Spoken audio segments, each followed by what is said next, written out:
Gloria al Padre, al Hijo y al Espíritu Santo. ¿Cuántos dicen amén? Hermanos, muy pero muy buena noche. Dios les bendiga a todos grande, poderosa y abundantemente en Cristo Jesús. Amén. Vamos a lo que venimos. Vamos a orar antes de dar la enseñanza como de costumbre. Vamos a colocarnos, por favor, todos sobre nuestros pies. Vamos a colocar este mensaje delante de Dios para que el Señor sea ungiendo este mensaje, sea hablando y sea enseñándonos su palabra a través de su Espíritu Santo. Amén. Gloria a Dios.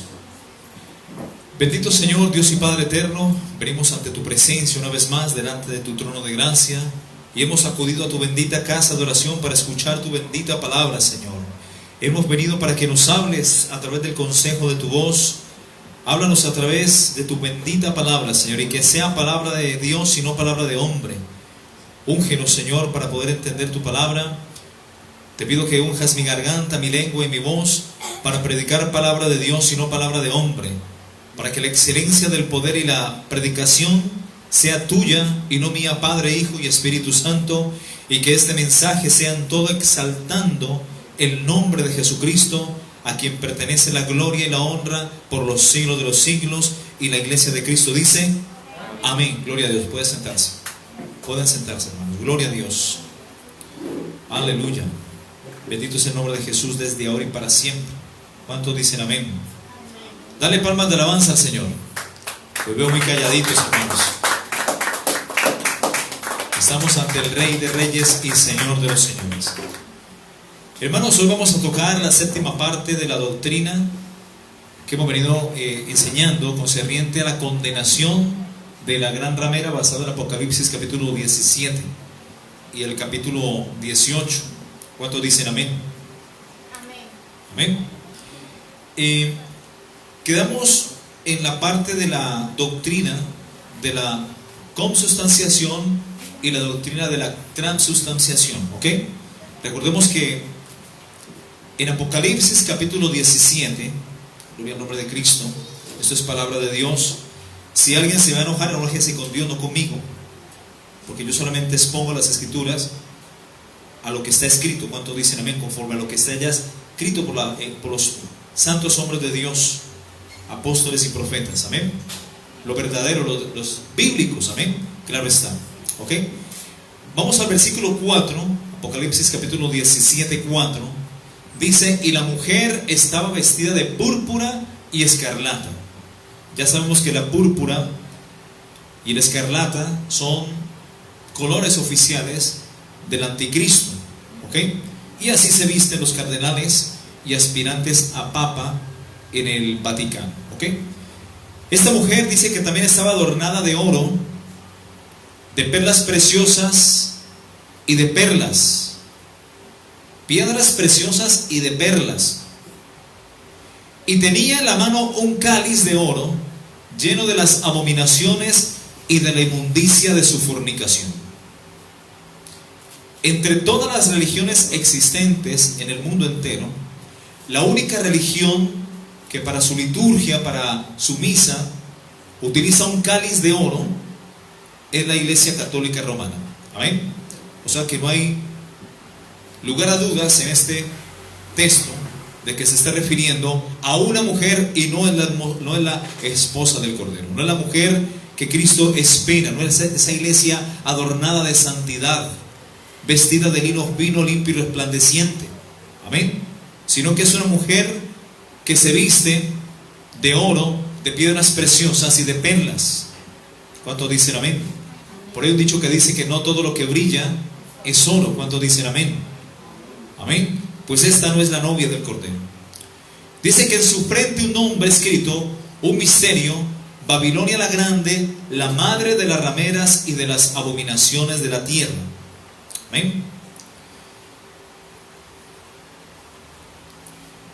Al esta iglesia oficial en sus liturgias la Santa Cena, que lo llaman ellos, o la Eucaristía, ¿ya? Que es parte de sus liturgias en las misas, ellos se basan prácticamente en la doctrina de la transubstanciación, y ya sabemos a qué se refiere. Lo estudiamos terminando la semana anterior este mismo tema. Así que cuando los católicos celebran la Eucaristía, es decir, la toma de la hostia, ocurre un fenómeno muy particular y realmente, en honor a la verdad, es una ridiculización de la muerte y de la resurrección de nuestro Señor Jesucristo. Empezando que la Biblia nos habla no de hostias, sino de pan sin levadura. Amén. Pan sin levadura. Amén. Y ese pan representa el cuerpo de Cristo, no es el cuerpo de Cristo. Y fue el mismo pan que Él tomó y lo partió y lo dio a sus discípulos, diciendo: tomad, esto es mi cuerpo, que por vosotros es partido. ¿Ok? Y así mismo, después de que cenó, tomó la cena y tomó la copa y dice: tomad y bebed, esto es mi sangre, la cual por vosotros es derramada.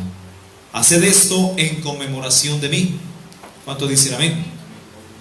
Pero ahí estaba Jesús físicamente. Los discípulos no podían en la última cena coger a mordiscos a Jesús y beber su sangre. Entendamos, mis hermanos, que aquí está hablando de un sentido metafórico, figurativo, no literal. Porque si no vamos a verlo literalmente, vamos a hacer lo que hace el católico, y es creer en la doctrina de la transubstanciación, que es que los elementos se convierten en sustancia. Es decir, el cuerpo se convierte, o el pan se convierte en hostia, que para ellos es el cuerpo de Cristo y se lo comen, el Dios sol o el Dios galleta. Amén. Y la sangre o el fruto de la vid se convierte en la sangre de Cristo, literalmente. No es así, mis hermanos. Es lo que representa, es lo que significa. Y ahí es cuando se llama la doctrina de la consubstanciación, que es lo que nosotros bien creemos. ¿Cuánto dicen amén? ¿Ok? Así que según esta doctrina, cuando se toma la hostia, se mastica literalmente el cuerpo de Jesús. Y cuando se toman el vino, que es el fruto de la vid, ellos están bebiendo la sangre de Cristo. En otras palabras, se vuelven caníbales y vampiros. Amén. Esto es conocido como la doctrina de la transubstanciación, y que consiste en convertir, así como por decirlo, por un arte de magia, porque el cura reza, hace como una reverencia ante Dios y levanta el pan, levanta la copa, y según ellos eso se convierte en la sangre y el cuerpo de Cristo. ¿Ok? Como por arte de magia, por así decirlo. Así que estos elementos de la cena, que son el pan y el vino, a través de esta oración o rezo que realiza el cura, que es peor que la enfermedad, así con este rezo la hostia se convierte en el cuerpo de Cristo, y el fruto de la vid para ellos se convierte en la sangre de Cristo. Amén. Esto, mis hermanos, no es lo que la Biblia enseña. Amén. Nosotros, los cristianos evangélicos nacidos de nuevo, que profesamos una fe y creemos en un Dios único y verdadero, no en una religión ni tradición, que pertenecemos al cuerpo de Cristo, y cuando una iglesia verdadera, de sana doctrina y senda antigua, o cualquier iglesia de sana doctrina, celebra la Santa Cena, que es uno de los sacramentos dentro de la doctrina cristiana, como lo es el matrimonio, ¿cuántos dicen amén? La Santa Cena y el bautismo son dos sacramentos importantes dentro de la doctrina. Así que cuando una iglesia cristiana verdadera practica la Santa Cena, conmemorando, que eso quede por favor subrayado, conmemorando la muerte y resurrección de nuestro Señor Jesucristo y anunciando su pronta venida, esto lo hace bajo principios que la misma palabra de Dios ha establecido. ¿Cuántos dicen amén? Y no como los católicos pretenden enseñar o dar a entender. Nosotros creemos y enseñamos, mis hermanos, la doctrina de la consubstanciación y no la transubstanciación. Es decir, el pan de la Santa Cena, que es pan sin levadura, levadura porque es pan sin pecado, como el cuerpo de Cristo fue sin pecado, porque no hubo maldad ni hubo engaño en su boca. ¿Cuántos dicen amén? El justo murió por los injustos. ¿Cuántos dicen amén? Así que, mis hermanos, lo que enseña la Biblia es la doctrina de la consubstanciación y no la transubstanciación. Es decir, este pan que se toma en la Santa Cena no es el cuerpo de Cristo, sino que representa el cuerpo de Cristo. ¿Cuántos dicen amén? Amén. Y la copa que bebemos, que es el fruto de la vid, bueno, porque hay iglesias que celebran con vino, y otros hasta con casillero del diablo. ¿Cuántos dicen? Terribles. ¿Ah? Yo creo que hasta la católica utiliza casillero del diablo, es más fino. Terribles. Así que cuando esta iglesia, sana doctrina, o cualquier iglesia en el mundo de sana doctrina, celebra la Santa Cena, al tomar el pan y comerlo, no está comiendo el cuerpo de Cristo, sino que está conmemorando su muerte y anunciando su pronta venida. ¿Cuánto dicen amén? Y cuando bebemos el vino, que no es el vino sino el fruto de la vid, cero alcohol, ¿ok? No estamos bebiendo la sangre de Cristo, literalmente, sino que estamos, ¿qué? Anunciando también su pronta venida y lo que Él hizo por nosotros en la cruz del Calvario. Así que la sangre también no es la sangre, el fruto de la vid no es la sangre de Cristo, sino que también representa la sangre de Cristo. ¿Cuántos dicen amén? Esa bendita sangre roja y carmesí que nuestro Señor Jesucristo derramó allí en la cruz por ti y por mí, ahí en la cruz del Calvario. ¿Cuántos dicen amén? Bueno, ¿cuál es la diferencia entre la transustanciación y la consustanciación? La palabra transustanciación se deriva del latín trans, y eso quiere decir a través, ¿ok? Y la palabra latina substantia, que significa sustancia. Se usa el término en teología católica para denotar la idea que durante la ceremonia de la misa, en la Eucaristía, el pan y el vino se transforman en sustancia, en la carne y en la sangre de Cristo, incluso cuando los elementos parecen seguir siendo los mismos. Realmente, mis hermanos, en honor a la verdad, esta doctrina no tiene fundamento bíblico. Ningún fundamento escriturario tiene esta doctrina. Hay rasgos de este dogma, porque es un dogma, un mandamiento de hombres. Hay rasgos de este dogma en algunos de los escritos posapostólicos, y se difundió fuertemente este concepto a comienzos del siglo IX después de Cristo. El concilio de Letrán IV, en el año 1215 después de Cristo, adoptó esta doctrina, y el concilio de Trento del año 1545 al 1563 la formalizó, y el concilio Vaticano II del año 1962 y 1965 la reafirmó. ¿Ok? Esto es un dogma, mis hermanos, es una doctrina humana, es una doctrina de hombres, un dogma católico. Ahora, ¿qué es un dogma?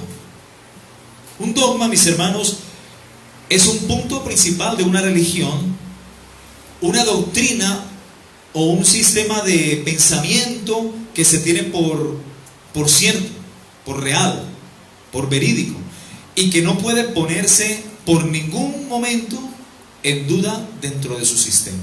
¿Ok? Así que un dogma es una enseñanza de hombres y no de Dios. Un dogma es, por tanto, una proposición que se sienta firme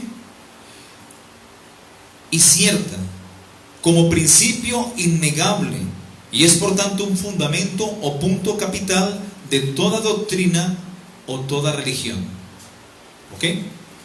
En Mateo capítulo 15, del versículo 7 al 9, dice lo siguiente.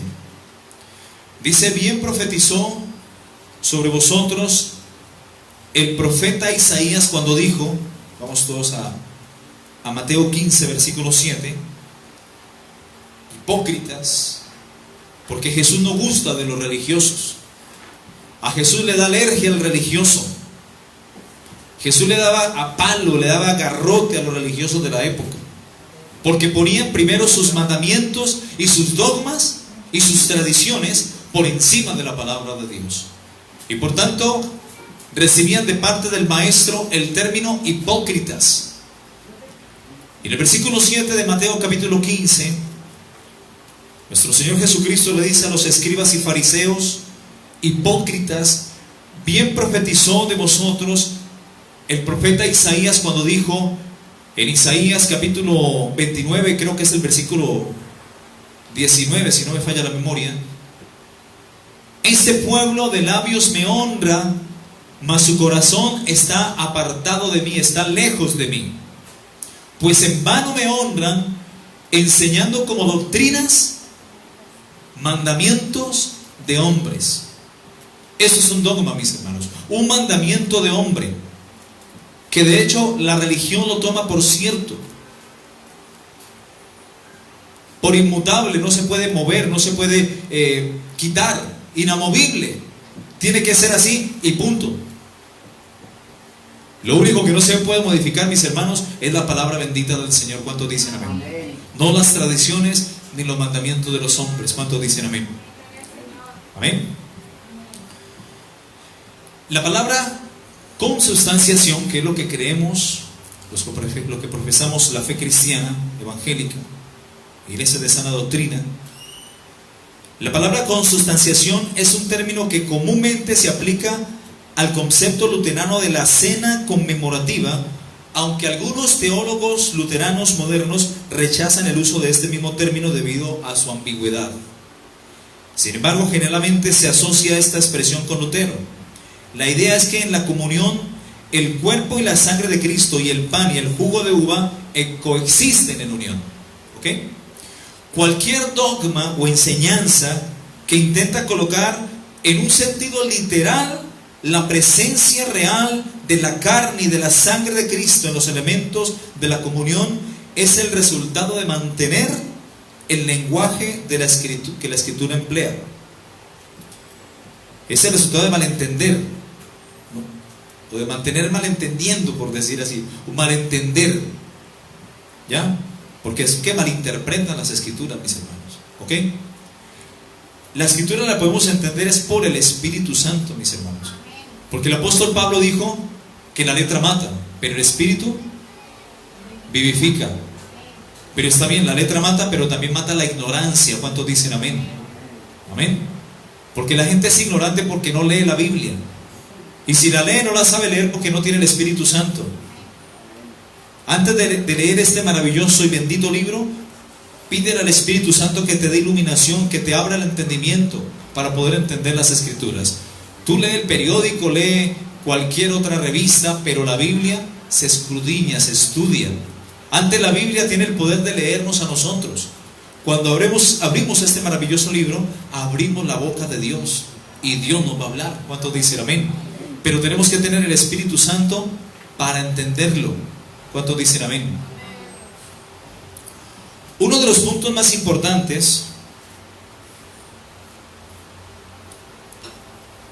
para la interpretación correcta de la Biblia es la capacidad de distinguir entre el lenguaje que se usa en un sentido figurativo y el lenguaje que se usa en un sentido literal. Eso hay que saberlo interpretar. Amén. La comunicación humana tiene muchas expresiones figurativas y se debe usar un enfoque lógico al considerar tales expresiones. Una de las reglas fundamentales para identificar el lenguaje figurado es esta: normalmente se debe considerar una palabra literalmente, al menos que otras consideraciones imposibiliten la interpretación del término en tal sentido. ¿Okay? Los factores determinantes esenciales en una interpretación adecuada son los siguientes: el contexto, tanto el inmediato y el remoto, discusión del mismo tema en otras referencias bíblicas, la gramática, la consistencia, es decir, las escrituras no se contradicen entre sí, y el sentido común es un disparate. La interpretación literal, surge esta pregunta. La aplicación literal de esos principios hermenéuticos forzará al que estudia seriamente la Biblia a llegar a la conclusión que se debe interpretar figuradamente las referencias bíblicas de la cena del Señor como el cuerpo y la sangre de Cristo. Consideremos y analicemos los siguientes puntos. Primero, cuando Jesús partió el pan, ahí en la última cena, y tomó el fruto de la vid, que es el jugo de uva, Él dio estos elementos a sus discípulos y dijo verbalmente: esto es mi cuerpo. Así lo dijo Jesús, literalmente. Ahí presencialmente estaban ellos cuando escucharon que Jesús dijo: esto es mi cuerpo. Pero Él cogió el pan y lo partió y dijo: esto es mi cuerpo. Así el cuerpo de Cristo fue partido, fue molido, como lo dijo Isaías 52 y 53, por nosotros. Fue triturado, fue desfigurado, fue molido. Por eso cuando Cristo nace, lo primero que le ofrecen los sabios de Oriente es incienso, que significa que iba a ser ofrecido en sacrificio. Iba a ser ese sacrificio percibido delante de Dios como un olor grato y fragante. ¿Cuántos dicen amén? Lo segundo que le presentan los reyes de Oriente, discípulos de Daniel, no magos, porque es una traducción mal hecha, le presentan oro, que nos habla de su reinado eterno, amén, su divinidad. Pero también le presentan, ¿recuerdan la otra? Mirra, que quiere decir quebrantamiento. Al decir que Cristo fue molido, fue triturado por nuestros pecados, fue desfigurado su rostro más que del de todos los hombres. ¿Cuántos dicen amén? Amén. Entonces, mis hermanos, Cristo murió en la cruz de una forma cruel, mis hermanos. Él toma el pan y dice: esto es mi cuerpo. Pero el cuerpo lo tenía físicamente, fue el pan. Quiere decir que eso, el pan, representa lo que Él iba a hacer por ti y por mí en la cruz. ¿Cuánto dicen amén? Nos está invitando a que creyéramos, a que creamos en su sacrificio. ¿Cuánto dicen amén?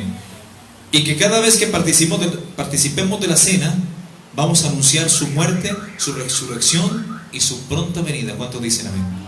Lo mismo cuando Él dice: esta es mi sangre, el nuevo pacto. No hay más pactos, es el último pacto, donde Dios entregó lo mejor de sí a su Hijo unigénito Jesús, por ti y por mí.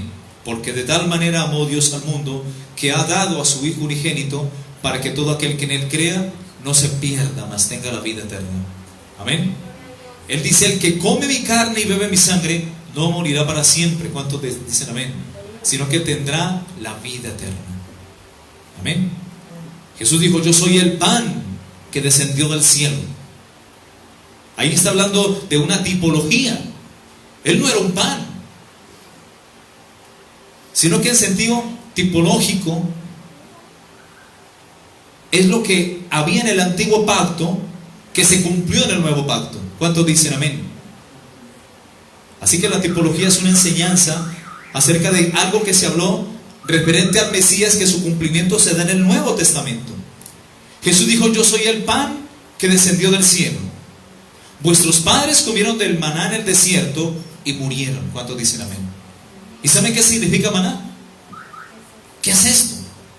Pero de una expresión despreciable, como quejándose. ¿Qué es esto? Como cuando te sirven un plato y no te gusta. Oh, ¿qué es esto? Así. Cristo vino a lo suyo y los suyos no le recibieron. El pueblo de Israel rechazó al Mesías. Así como cuando vino el pan y Él dijo: comed, esto es mi pan, porque mi pan y mi cuerpo son verdadera comida y mi sangre es verdadera bebida. Entonces ellos empezaron a murmurar y a quejarse, se ofendieron cuando escucharon en Juan capítulo 6 que Jesús decía que era el pan de vida. Es el maná que descendió del cielo. Por eso Él dice: yo soy el pan vivo que descendió del cielo. Vuestros padres comieron del maná en el desierto y murieron, pero el que come mi carne no morirá jamás. ¿Cuántos dicen amén?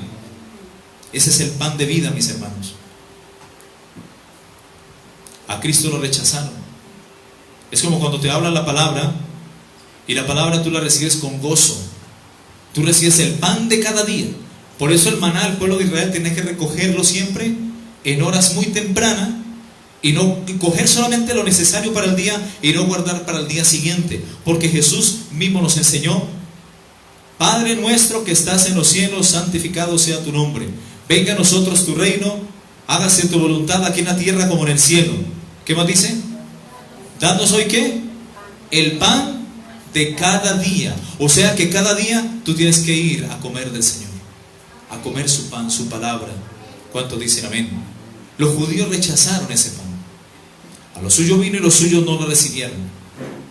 Asimismo, cuando la gente está en pecado, al recibir el mensaje de Dios, el mensaje los ofende, que fue lo que pasó cuando en Juan capítulo 6 se ofendieron. Juan 6:41, ellos se ofenden, ellos empiezan a murmurar delante de Dios. Cuando Jesús dice, yo soy el pan que descendió del cielo, ellos empiezan a murmurar. Cuando se te habla la palabra y estás en pecado, hay inconformidad. La palabra te martilla, la palabra te mueve el piso, te golpea, porque ese corazón está duro por el pecado, y martillo es mi palabra, dice el Señor, y fuego. Amén. Como dice el profeta Jeremías. Amén. Entonces, ¿qué pasa? Cuando la persona está bien delante de Dios, la palabra se vuelve miel. Y tú recibes la palabra con gozo, porque la palabra ya no te va a ofender, porque estás en obediencia, estás en santidad. Pero cuando hay pecado, la palabra te golpea. Amén. El Salmo capítulo 119, 103, creo que es, ¿qué dice?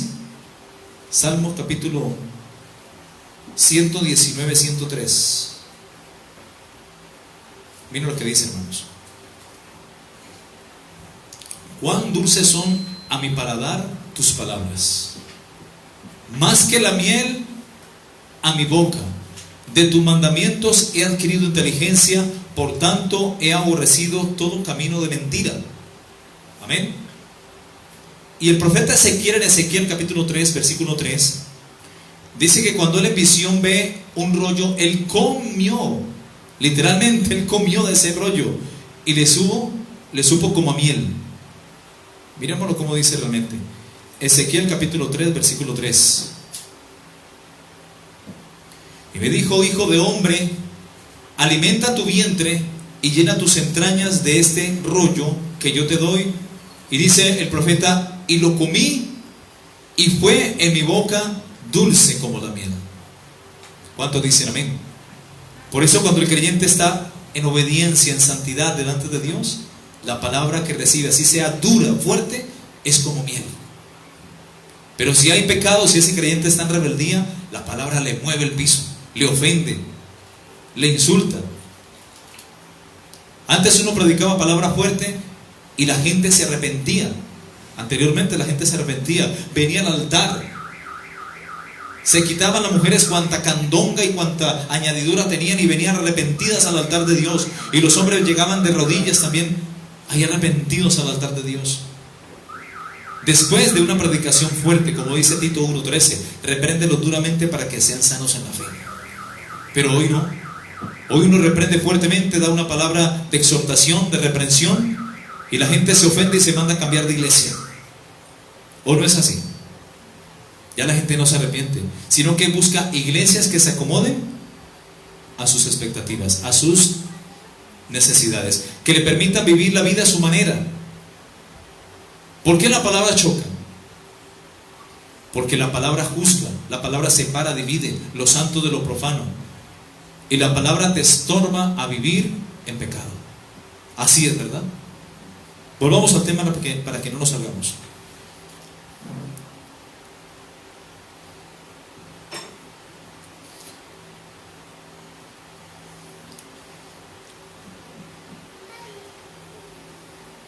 La comunicación humana tiene muchas expresiones figuradas, mis hermanos, y se debe usar un enfoque lógico al considerar tales expresiones. Una de las reglas fundamentales para identificar el lenguaje figurado es esta: nuevamente se debe considerar una palabra literalmente, a menos que otras consideraciones imposibiliten la interpretación del término en tal sentido. ¿Okay? La aplicación literal de esos principios hermenéuticos forzará al que estudia seriamente la Biblia a llegar a la conclusión de que se debe interpretar figuradamente las referencias bíblicas de la cena del Señor como el cuerpo y la sangre de Cristo. Consideremos y analicemos los siguientes puntos. Ahí quedamos.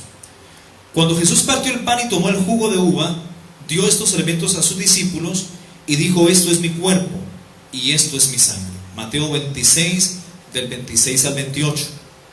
Obviamente él no estuvo hablando literalmente.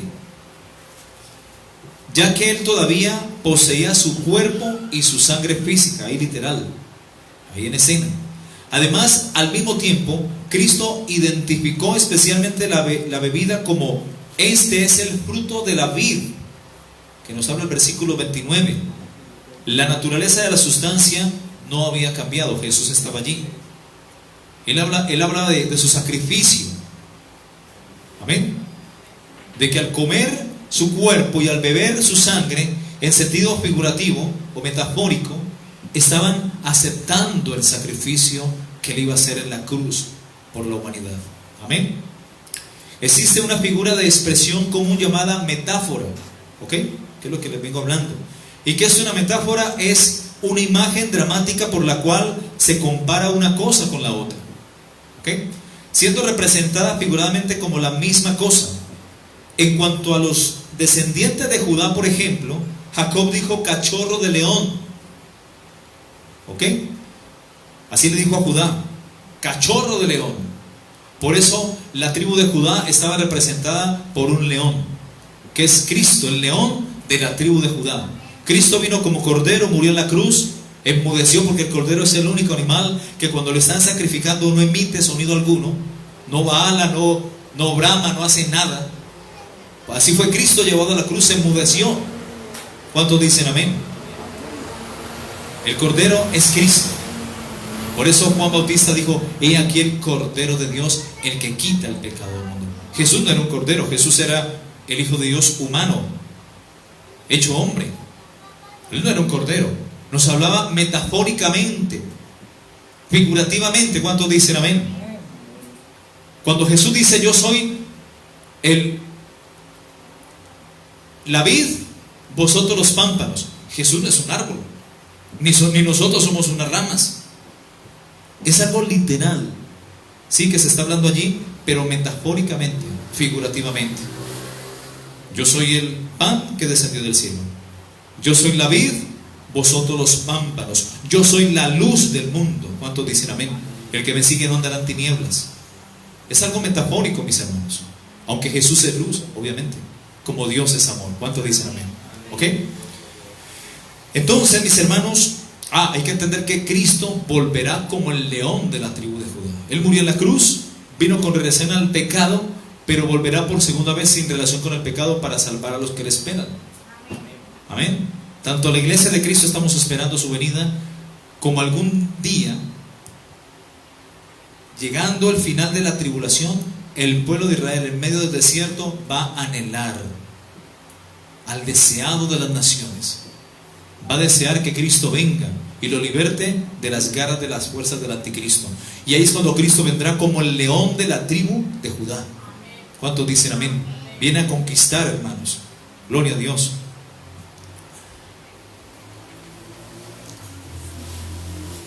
¿Dónde quedamos? Me embolaté. Segundo punto. Sí. En cuanto a los descendientes de Judá, Jacob dijo cachorro de león, en Génesis 49:9. Sin duda, esto no fue literal, sino Judá tenía ciertos rasgos de león. Cuando Jesús hizo referencia a Herodes como una zorra, en Lucas capítulo 13, 31-32, ¿sabe a quién le decían zorras? A los homosexuales en la antigüedad, en los tiempos de Jesús. Y Jesús dice: vaya, dígale a esa zorra. Esa zorra era Herodes, que era homosexual. ¿Quién sabía esto? Bueno, ahí está. ¿Ok? Esto está en Lucas capítulo 13, 31-32. Nadie entendió que él estaba implicando que el gobernador era un animal. No estaba diciendo esto. Él no era un animal de 4 patas y con cola. Amén. Sino que a los homosexuales en ese tiempo le decían zorras. Es cosa diferente. Amén. En otra oportunidad Cristo dijo: yo soy la vid, vosotros los pámpanos, en Juan capítulo 15, 5. Los que estudian cuidadosamente la Biblia saben que el Salvador empleó simbolismo en este tipo de lenguaje. Se estaba haciendo una analogía. No se debía interpretar el lenguaje literalmente. Lo mismo pasa con los elementos de la cena del Señor. Esto es mi cuerpo y esto es mi sangre. tomad mi sangre y bebed mi cuerpo. ¿Y qué hace el católico? Reza, hace una oración milagrosa, mágica, para que los elementos se conviertan en sangre y el cuerpo de Cristo manifestado en el Dios galleta, una hostia, que tiene en su interior 3 letras incrustadas. ¿Saben cuáles son? La J, la H y la S, que son las siglas de 3 dioses paganos, y eso es lo que se mete en la boca del católico. Tremendo, ¿no? Ahí está Horus y Semiramis, y el otro es, bueno, ahorita más tarde, más adelante se lo digo, se me escapa en este momento, ¿ok?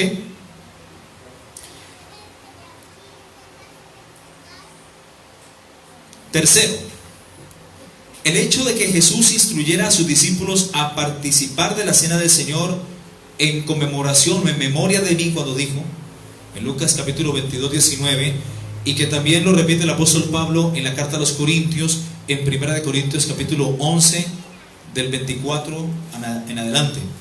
Esto implica que Él no estaría presente físicamente en la celebración de la comunión, pero sí Él dijo que donde están 2 o 3 reunidos en mi nombre, allí yo estoy en medio. El domingo vamos a tener la Santa Cena, así que vengan bien preparados, mis hermanos, ¿ok? Uno de los textos favoritos que se usa frecuentemente para intentar establecer la presencia real de Cristo en la comunión es Juan capítulo 6, 53 al 54. Es que este versículo el católico se lo toma literalmente, pero nosotros le damos un significado de lo que representa prácticamente su cuerpo y su sangre. Dice: de cierto os digo. Miren, aquí literalmente el católico se comió este versículo. Dice literalmente: de cierto os digo. Es decir, con toda seguridad os digo, si no coméis la sangre del Hijo del Hombre y bebéis su sangre, no tenéis vida en vosotros. El que come mi carne y bebe mi sangre tiene vida eterna, y yo le resucitaré en el día postrero. Aquí nos está Jesús invitando es a creer en su sacrificio, no a comérnoslo a Él. ¿Cuántos dicen amén? Participamos de la Santa Cena conmemorando su muerte, sepultura y resurrección hasta que Él venga, y ahí es cuando anunciamos su pronta venida. ¿Cuántos dicen amén? Cristo viene, hermanos. Amén. Yo siento la presencia de Dios aquí. Gloria a Dios. Dale palmas de alabanza al Señor. Aleluya, gloria a Dios, gloria a Dios.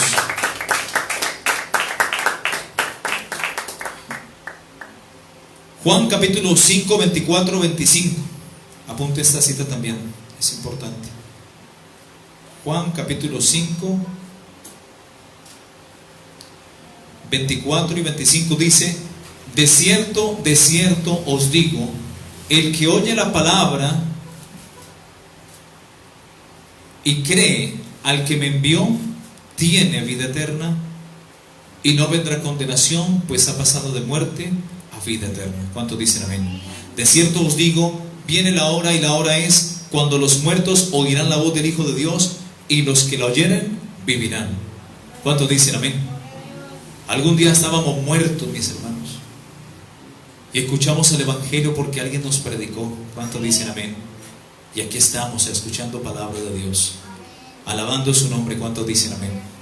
Estábamos muertos en vuestros delitos y pecados, pero también habla de que en su venida va a haber una resurrección. Y dice: bienaventurados los que son partícipes de la primera resurrección, porque la segunda es para muerte. La primera resurrección la va a efectuar Cristo para la iglesia, para los que murieron en Él, las primicias. Esa es la primera resurrección, porque nosotros seremos transformados. Ese es el día postrero.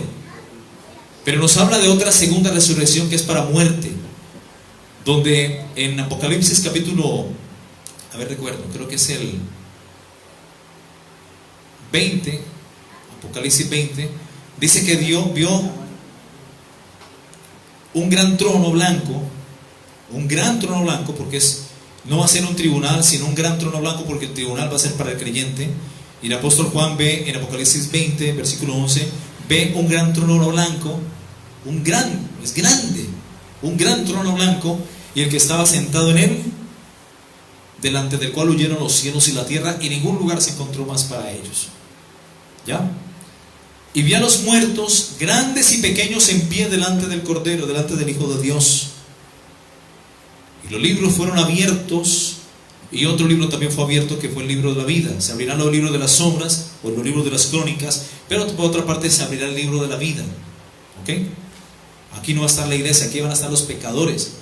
Va a estar el católico, el testigo de Jehová, el brujo, el hechicero, el hinduista, el mormón, el musulmán. Todos los que se quedaron luego del arrebatamiento.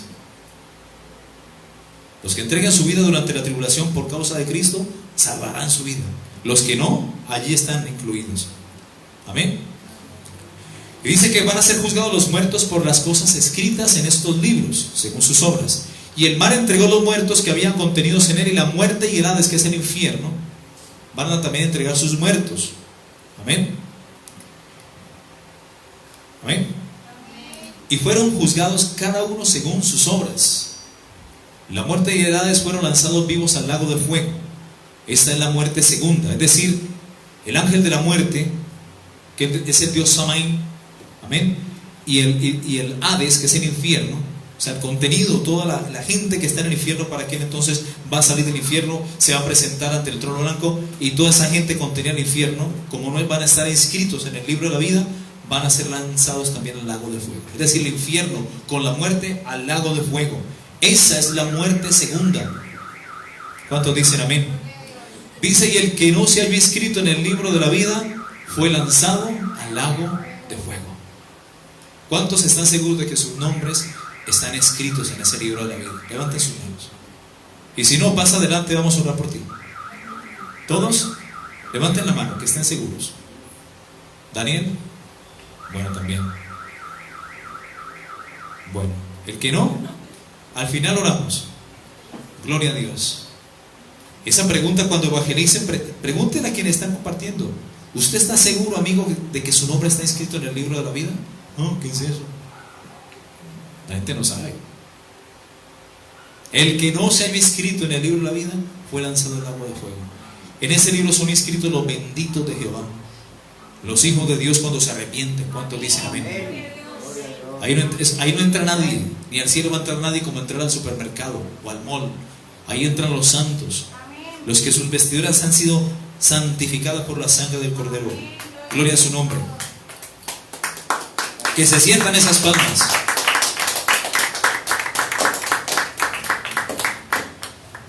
Jesús nos está hablando de creer, mis hermanos, en su sacrificio, en este versículo de Juan capítulo 6, 53, 54.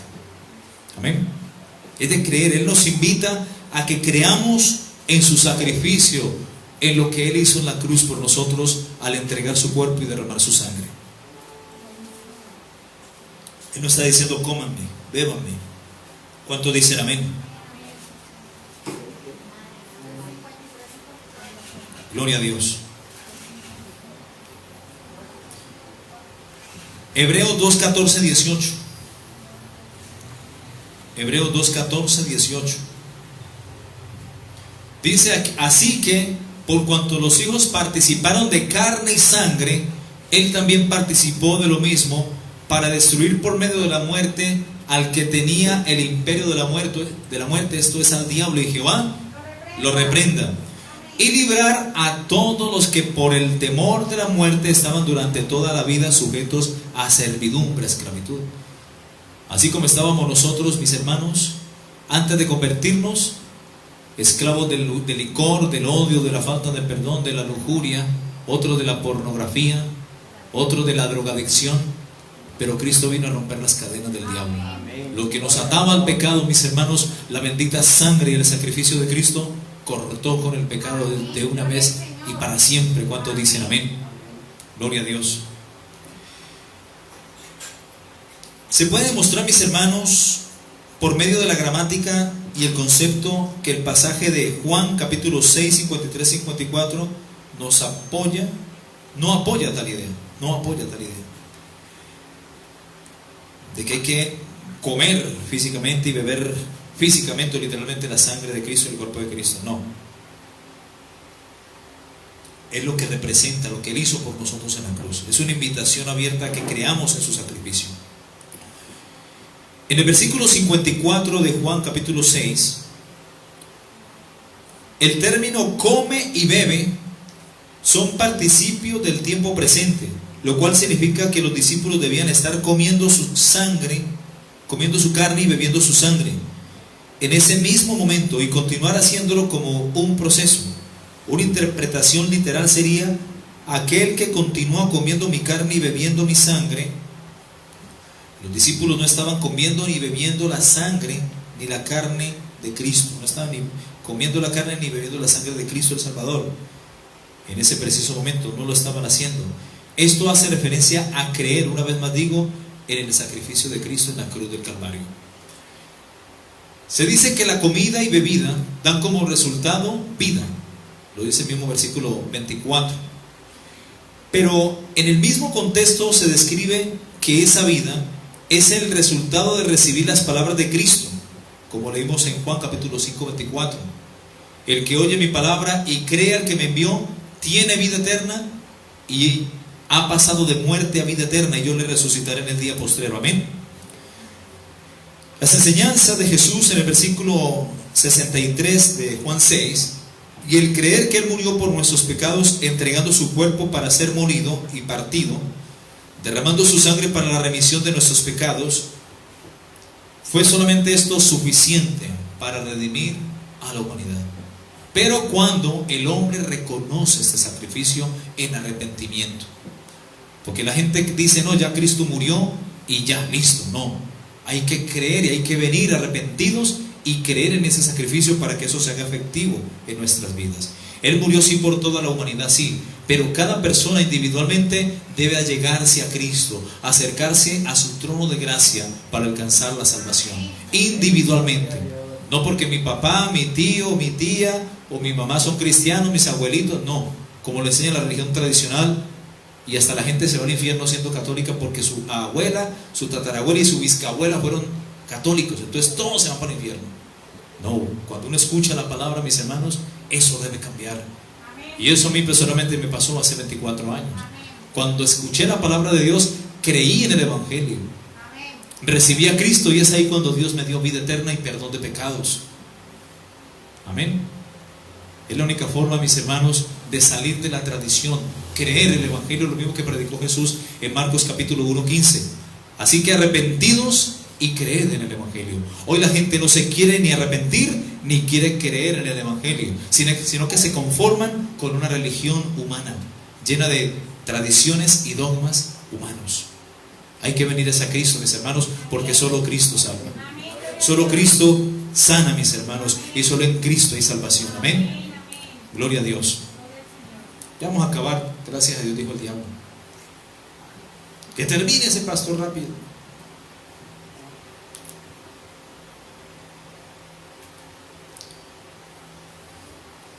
Entonces, mis hermanos, llega a ser claro que el consumo de la sangre y de la carne de Cristo es equivalente a ingerir su instrucción sagrada. La primera es una expresión figurada, la última es una expresión literal. Esto también se confirma al considerar la frase: el que en mí permanece y yo en él, como lo confirma el versículo 56 de Juan capítulo 6.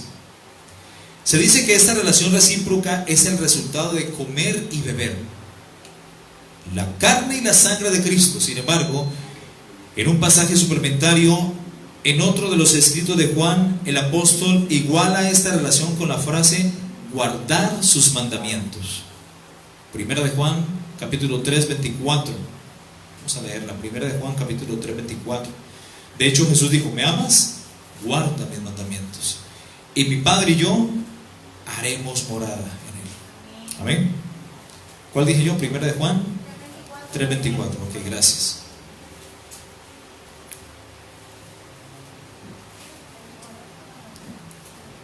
Dice: el que guarda sus mandamientos permanece en Dios y Dios en él. ¿Cuántos dicen amén?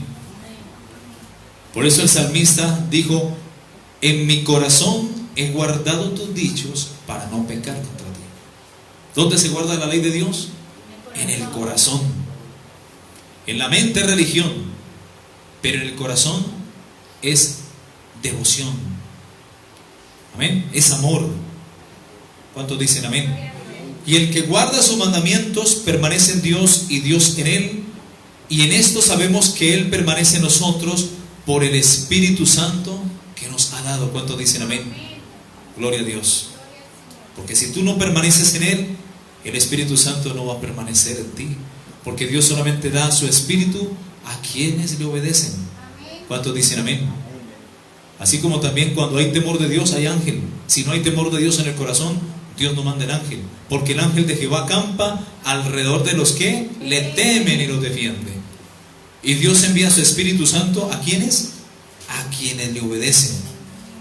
Apúntese la cita. A ver si me acuerdo. Hechos capítulo 5, 32. Y nosotros somos testigos suyos de estas cosas, y también el Espíritu Santo de Dios, que también es testigo de todas estas cosas, el cual ha dado Dios ¿a quiénes? A los que le obedecen. Así que, mis hermanos, hay que permanecer en Cristo y hay que obedecer sus mandamientos, porque si no, somos religiosos. Y a los religiosos Dios le dice hipócritas. Dios no quiere religiosos. Dios quiere gente que le ame, que guarde sus mandamientos y que viva conforme a su propósito en la tierra. Que sean la sal y la luz en esta tierra. ¿Cuántos dicen amén? De ahí para allá, mis hermanos, es religión.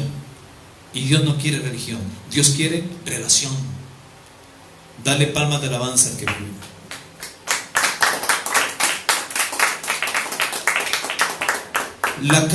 La cantidad de evidencia es abrumadora. Las referencias a participar del cuerpo y de la sangre del Señor son figuras de expresión simbólicas y no para que nos volvamos vampiros, ni mucho menos caníbales. Esto es lindo, mis hermanos, el estudiar la palabra. Pero qué lindo estudiarla con la luz y la guía del Espíritu Santo, ¿verdad? Dale palmas de alabanza al Espíritu Santo de Dios. Gloria a Dios.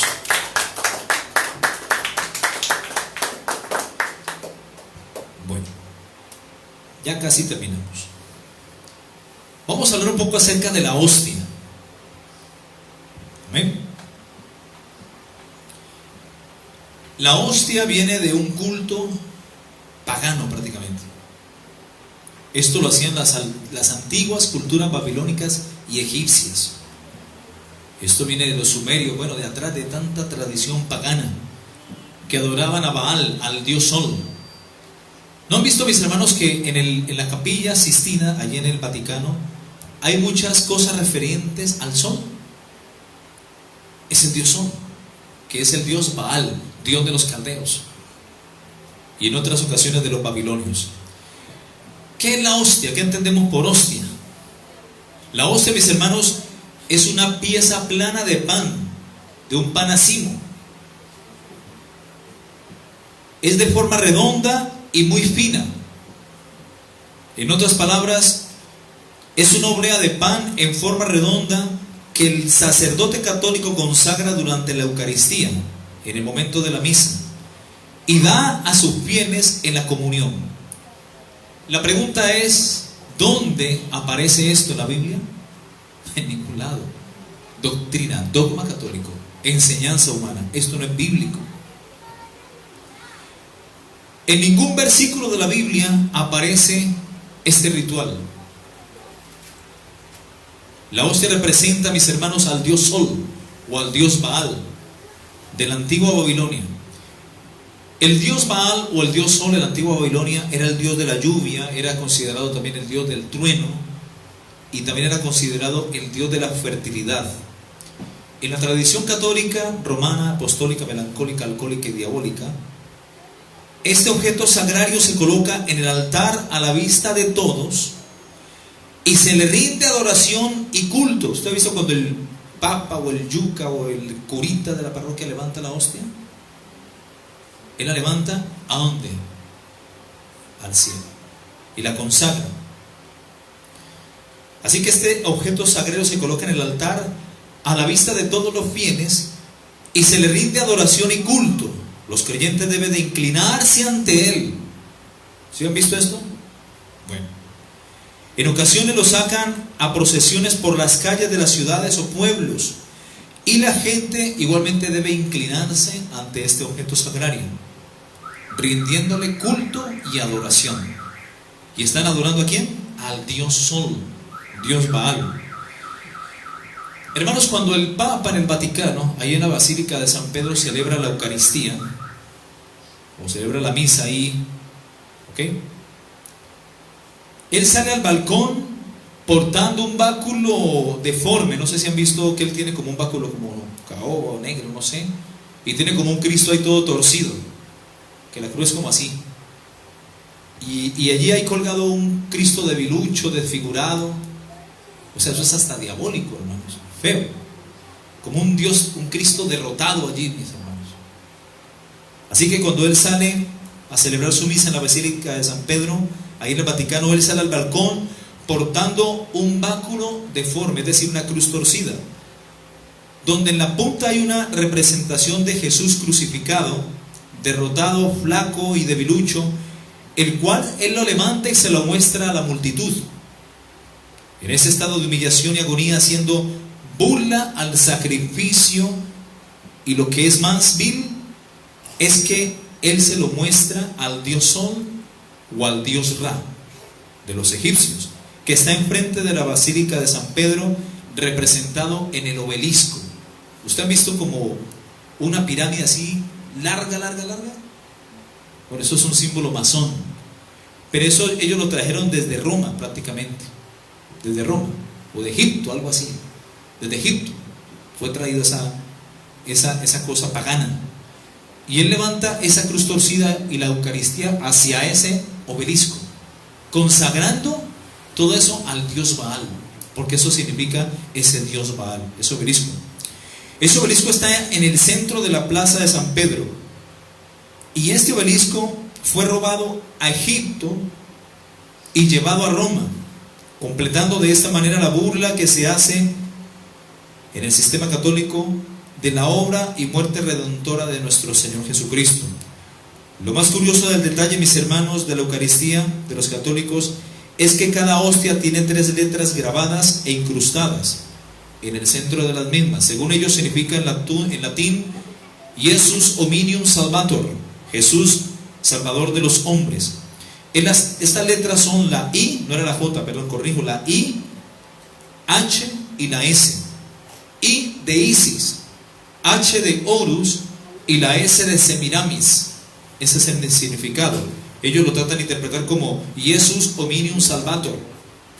Y estas letras están incrustadas y grabadas en el centro de la hostia, y también en el monograma que hace representación al dios Sol, las cuales a su vez representan también las iniciales de 3 dioses paganos: Isis, Horus, Semiramis. Una tríada totalmente pagana egipcia. Isis es el nombre del griego, es el nombre griego de una diosa de la mitología egipcia. ¿Qué es mitología? Mito significa mentira, y logia o logo significa tratado. Eso es mitología. O sea, la gente cree que la mitología es algo real, ¿no? Pura mentira, estudio de las mentiras. Su nombre egipcio era Ast, que significa trono, representado por el jeroglífico que portaba sobre su cabeza. Fue denominada la Gran Maga o Gran Diosa Madre, reina de los dioses, fuerza fecundadora de la naturaleza, dios de la maternidad y del nacimiento. Esa misma reina Isis, en la antigua tradición babilónica, fue Semiramis. Para los indios, los hindúes, fue Isi y su hijo Iswará.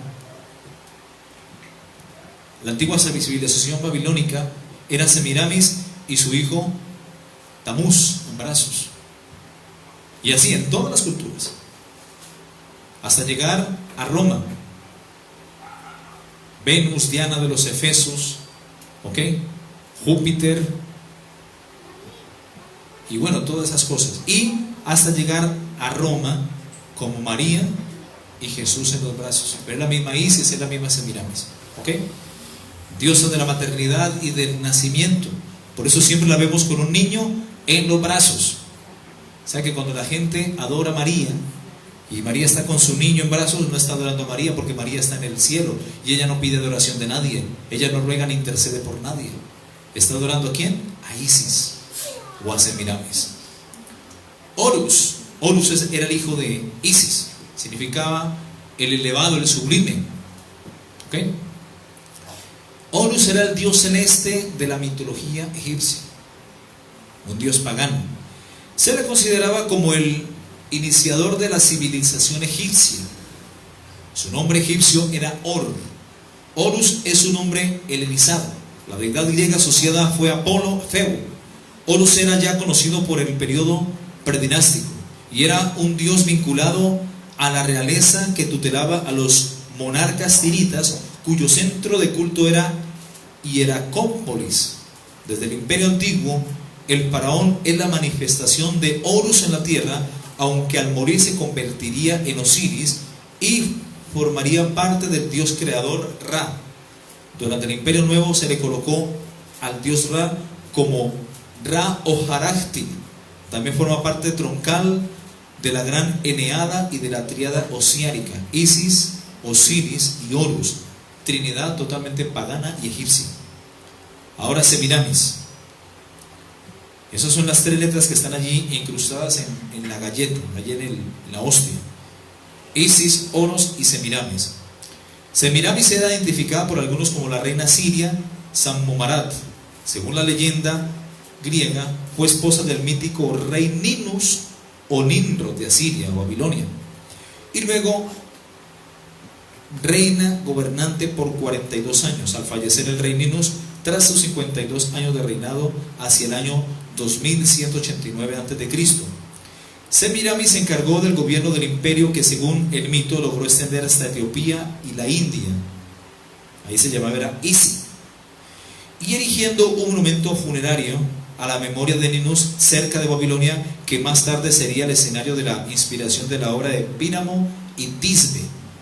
Píramo y Tisbe, de ahí vendría Elías Tisbita, la región por allá, recóndita por allá, no tiene ni ubicación en el mapa, pero existe en la Biblia, Tisbe.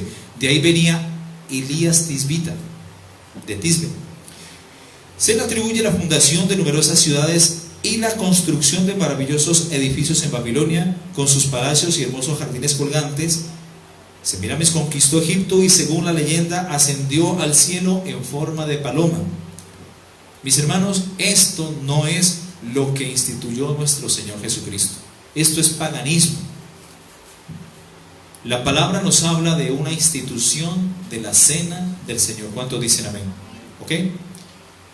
Y de eso vamos a hablar la otra semana. ¿Ok? Vamos a hablar hasta ahí por el tiempo. Gloria a Dios. Gloria a Dios. Demos esto para la otra semana. Venga, no, terminémoslo, está corto. Vamos rapidito y terminémoslo para que no dejemos esto pendiente. ¿Sí? Me regalan por ahí 10 minuticos, si Dios lo permite. ¿Ok? Sí, para que arranquemos la otra semana ya con Apocalipsis 17:5. ¿Ok? Bueno. En la Santa Cena de la Iglesia Cristiana Verdadera se hace memoria al sacrificio de Cristo en la cruz del Calvario, su muerte, sepultura y resurrección de entre los muertos, anunciando su pronta venida por la Iglesia. Apunten la cita, vamos un poco rápido. Mateo 26, 26 al 29, Marcos 14, 22, 25 y Lucas 22, 14 al 20. Primera de Corintios capítulo 11, 23, 26 dice: porque yo recibí del Señor lo que también os he enseñado, que el Señor Jesús, la noche que fue entregado, tomó pan, y habiendo dado gracia lo partió y dijo: tomad y comed, esto es mi cuerpo, que por vosotros es partido, haced esto en memoria de mí. Asimismo tomó también la copa después de haber cenado, diciendo: esta copa es el nuevo pacto en mi sangre, haced esto todas las veces que la bebiereis en memoria de mí.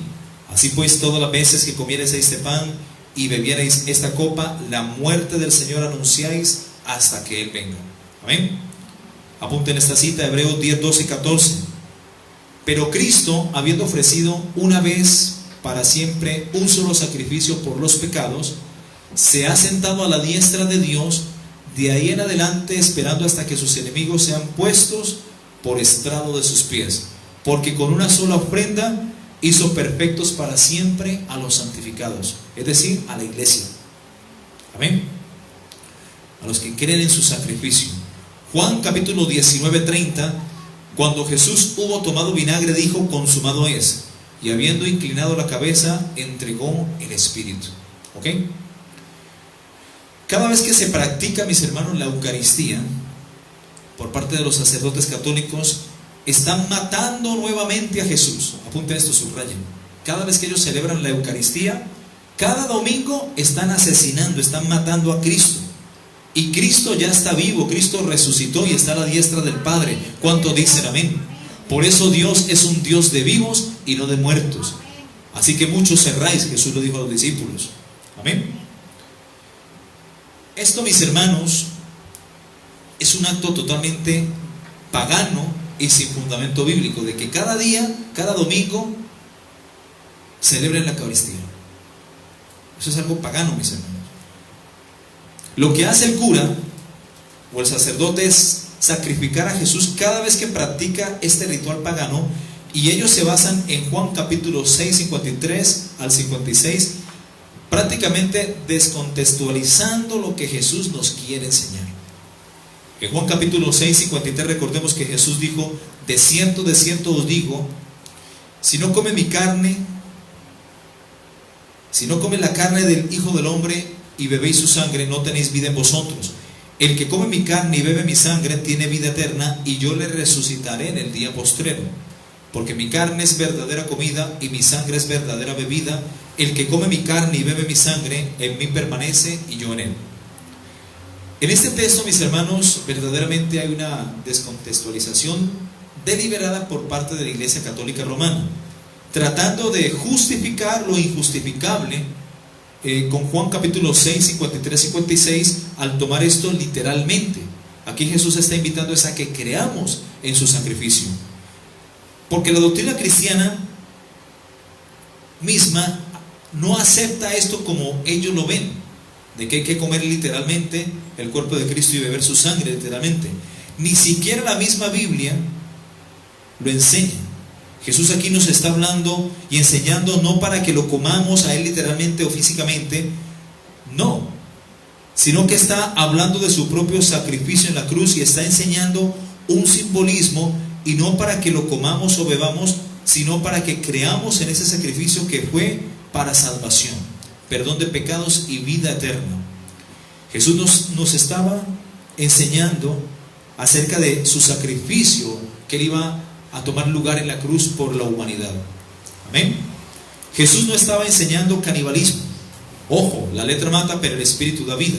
Hay que discernir e interpretar la razón de sus palabras. Jesús nos está dando una expresión alegórica a su muerte y resurrección, así como en el Antiguo Testamento lo fue el Cordero de la Pascua, en esta ceremonia en la cual se comía literalmente el cordero asado. Esto lo hacían los hebreos en la Pascua, ahí en Éxodo capítulo 12. En esta ceremonia se comía literalmente el cuerpo asado del cordero, y donde se nombra al cordero como el cuerpo y la sangre el vino, que fue lo que ellos utilizaron los hebreos para colocar los linteles de las puertas y ventanas de las casas donde ellos estaban ahí en Gosén. ¿Para qué hicieron esto? ¿Saben qué habían en las puertas de los hebreos ahí en Gosén? Por mandato del rey de Egipto, que es el faraón, los dioses más importantes tenían que estar grabados e inscritos en jeroglíficos allí, en las postes y ventanas de los hebreos, ahí en Gosén. Eso era un mandato que el faraón había proclamado. Y así todas las casas de los hebreos ahí en Gosén estaban rodeadas con todas esas deidades paganas. Por eso la orden de Dios fue apremiante: cojan un corderito pascual de 1 año que no tenga defecto, críenlo, ámenlo durante un año, consiéntanlo, mímenlo, pero tienen que entregarlo. Y así tristemente, el padre que era el encargado reunía el corderito, finalmente lo tomaba, los niños lloraban y todo, y sacrificaban el corderito. El corderito cogían la sangre con un hisopo y rociaban las puertas y los dinteles de las casas de los hebreos, tapando todos esos jeroglíficos alusivos a los dioses paganos de los egipcios. ¿Quién sabía esto? ¿No lo sabía? Bueno, ya lo aprendieron. Entonces esa fue la razón por la cual Dios decretó juicios sobre las deidades y potestades de Egipto. Y Dios decretó guerra en los aires y los aplastó a uno por uno, con lo que bien conocemos como las 10 plagas de Egipto, en una confrontación espiritual entre las fuerzas del mal amalgamadas en Egipto y el Dios eterno del cielo, que utilizó la misma naturaleza para aplastar a estas falsas deidades y poder salir los hebreos, libres de Egipto. ¿Ok? Entonces, mis hermanos, los hebreos tenían este ritual también. Ellos comían ese cordero asado. Ellos lo único que no comían eran las entrañas, las vísceras, eso sí lo quemaban en fuego, pero del resto lo sacrificaban, y cada uno conforme al comer de cada familia, 1 o 2 corderos. A las 6 de la tarde estaban sacrificando. A esa hora Cristo ya estaba en la cruz. ¿Cuántos dicen amén? ¿Ok? Porque fue el cumplimiento de la Pascua. Más o menos a la hora 9 ya él había muerto prácticamente, que equivale por ahí 3 de la tarde. O sea, fue el cumplimiento prácticamente de todo este ritual. Así que en esta ceremonia en la cual se toma literalmente el cuerpo asado del cordero, y donde se nombra al cordero cuerpo y la sangre vino, los cuales representan protección y libertad. Por eso el simbolismo de la sangre de Cristo es protección, cobertura y libertad. ¿Cuántos dicen amén? Y esto fue para el pueblo de Israel, y hoy día para nosotros, porque la sangre de Cristo ya está sobre nosotros. Eso no hay que decir todo el tiempo, me cubro con la sangre de Cristo, porque ya la sangre de Cristo, el día que nos arrepentimos, ya nos lavó, ya nos limpió. Nosotros fuimos comprados con precio de sangre. Para protección se pide ángeles, envía Señor ángeles a mi alrededor. Hay gente que hasta la sangre de Cristo la aplica en el carro, en la moto, en la bicicleta. No, la sangre no es para eso. La sangre de Cristo es para cuando hemos pecado. Ahí cuando dice la Biblia, y la sangre de Cristo nos limpia de todo pecado. La sangre de Dios la ha dado es para remisión de pecados, no para ponerla en la casa, en el carro, en el televisor. No, la sangre de Cristo es para cuando hemos pecado delante de Dios, para que ella nos limpie de todo pecado. ¿Cuántos dicen amén? Eso es un ritual totalmente también que se introdujo en las iglesias cristianas juntamente con el manto de María. Es decir, me cubro con el manto de María. Otros dicen me cubro con la sangre de Cristo. Eso es algo que no está en la Biblia, mis hermanos. ¿Cuándo vimos los apóstoles cubriéndose con la sangre de Cristo? Muéstrame un versículo. No aparece, o sea que no es bíblico. De hecho, la sangre de Cristo ya está sobre nosotros. Nosotros hemos vencido por la sangre de Cristo, porque la sangre de Cristo está ya sobre nosotros. Amén. Espiritualmente los demonios los ven ensangrentados. La sangre de Cristo, no hay que recordarle a Dios, Señor, cúbreme con tu sangre. Ya somos cubiertos. Amén. Bendito es el nombre de Cristo Jesús. Hay gente que dice, no, pero es que esto me funcionó. No, pues el brujo también manda cosas y porque le funcionó. Entonces, ¿qué? No es así. No hay que creer más allá de lo que la Biblia nos enseña, como dice Pablo a los Corintios. No hay que creer más allá, porque se vuelve como ya algo de agüero, cosas así. Te dice la gente, no, si no me cubro con la sangre de Cristo me va a ir mal, Dios no me va a proteger. No, tampoco. ¿Ok? Bendito es el nombre de Cristo Jesús. Gracias. Todo esto, mis hermanos, es figura, amén, de lo que había de venir y se cumpliría proféticamente en Cristo Jesús. Todo lo de la Pascua, lo del Cordero y todo eso, ¿no? El Cordero de Dios es Cristo, y este es el que quita el pecado del mundo. ¿Cuántos dicen amén? ¿Ok? Juan 1:29. Terminemos con esto, con este versículo. Éxodo capítulo 12, del 4 al 11, lo leemos y terminamos. Para sentar pues el versículo bíblico de lo que hemos hablado, bendito sea el nombre de Cristo, referente al Cordero Pascual y la Pascua. Éxodo 12 del 4 al 11. Dice: mas si la familia fuere tan pequeña que no bastase para comer el cordero, entonces él y su vecino inmediato a su casa tomarán uno según el número de las personas, conforme al comer de cada hombre. Haré la cuenta sobre el cordero. El animal será sin defecto, Cristo fue sin pecado, macho de 1 año. Lo tomaréis de las ovejas o de las cabras, y lo guardaréis hasta el día 14 del mes, eso es el mes de Nisán. Y lo inmolará toda la congregación, lo sacrificará toda la congregación del pueblo de Israel entre las 2 tardes. ¿Ya? O sea que un corderito se sacrificaba entre las 3 de la tarde y entre las 6 de la tarde. 2 corderos pascuales. Eso es lo que conocemos como el sacrificio continuo. Por eso cuando el tercer templo sea levantado, en la tribu de Leví, todos los levitas y sacerdotes judíos van a oficiar los sacrificios de los corderos. Y van a sacrificar 2 corderos al día. Uno a las 3 de la tarde y otro caída a la tarde. Es decir, 6 de la tarde. Eso es lo que llaman sacrificio continuo. ¿Y quién va a poner fin al sacrificio continuo? El anticristo. Cuando se siente en el templo de Dios, se haga pasar por Dios y cometa la abominación desagradable. Él hará cesar el sacrificio y la ofrenda. Eso está en Daniel capítulo 9, 27 en adelante. ¿Ok? Dice: y aquella noche comerán la carne asada al fuego, y panes sin levadura con hierbas amargas lo comerán. ¿Por qué hierbas amargas? ¿Ok? Porque estas hierbas amargas representan de todo la cautividad y la amargura que tuvieron que pasar de 430 años esclavos en Egipto. Entonces este corderito que simboliza libertad y protección, ¿ya? Tenían ellos que sacrificarlo en la Pascua, lo que él llamó Pesaj. ¿Ok? Y aquella noche comerán la carne asada al fuego y panes sin levadura. Pan sin levadura es pan sin pecado, o cuerpo sin pecado como fue Cristo. Con hierbas amargas lo comerán. Ninguna cosa comeréis de él cruda, ni cocida en agua, sino asada al fuego, su cabeza con sus pies y sus entrañas. Ninguna cosa dejaréis de él hasta la mañana. Y lo que quedare hasta la mañana lo quemaréis en el fuego. Algo parecido también cuando el maná descendía, ¿verdad? Muy parecido, porque todo esto es tipología de Cristo.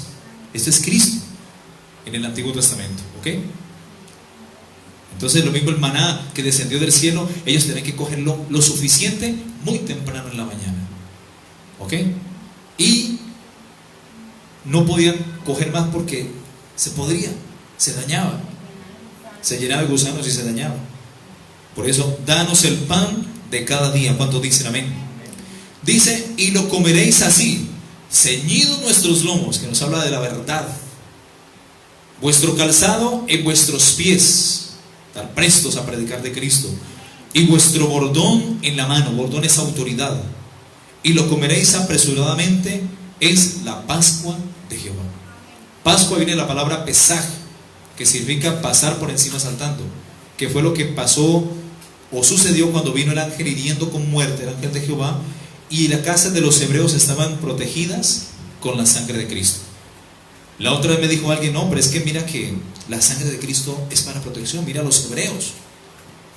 Y me lo dijo un pastor. Yo: no, pastor, está equivocado, porque la sangre de este cordero que nació del vientre de María es para remisión de pecados, para el perdón de pecados. Por eso esa sangre quita el pecado del mundo. Esa sangre es para perdón de pecados.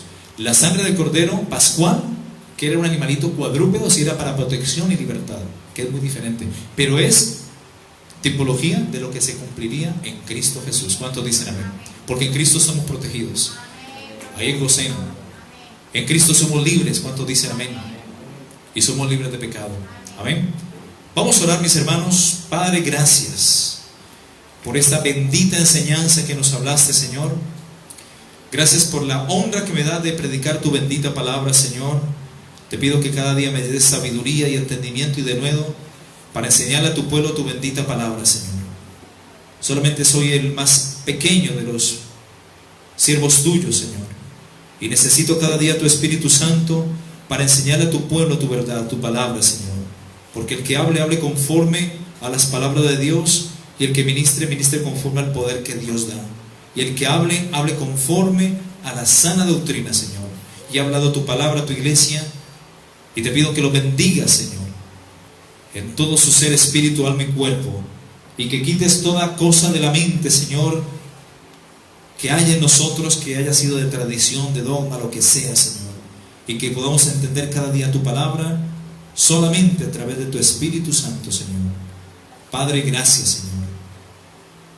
Gracias por tu presencia. Gracias por este día maravilloso que hoy ha terminado.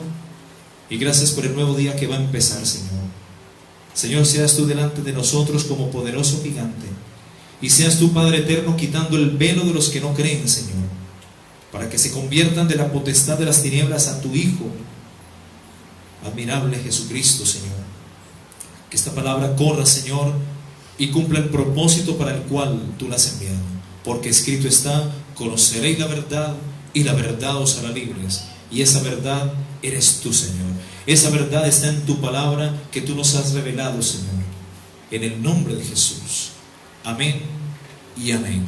Gloria a Dios. Gloria a Dios. Gloria a Dios. Gracias, Jesús.